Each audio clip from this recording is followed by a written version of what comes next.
A distributed operating system is a type of operating system that runs on multiple computers and coordinates their activities to appear as a single system to the users.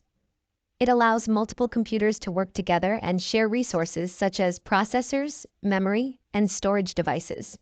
This enables tasks to be completed faster and more efficiently, and provides increased reliability and fault tolerance, since if one computer fails, the others can continue operating.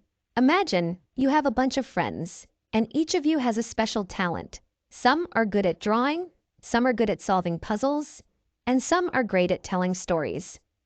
Now, let's say you all want to work together on a big project, like making a cool comic book. A distributed operating system is like having a big team of friends working on a project together.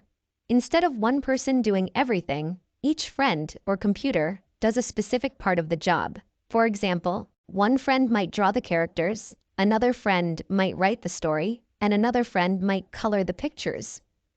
But here's the clever part. Even though each friend is working on their own part of the project, they can all share their work with each other. So if the person drawing the characters finishes their part, they can pass it to the friend who's coloring the pictures, who can then add the colors without having to redraw everything. In the same way, a distributed operating system lets different computers share their work with each other. They can share things like memory, where they store information, processing power, how fast they can do things, and even files, like documents or pictures. This makes it easier for them to work together on big tasks, like running complicated programs or handling lots of users at the same time.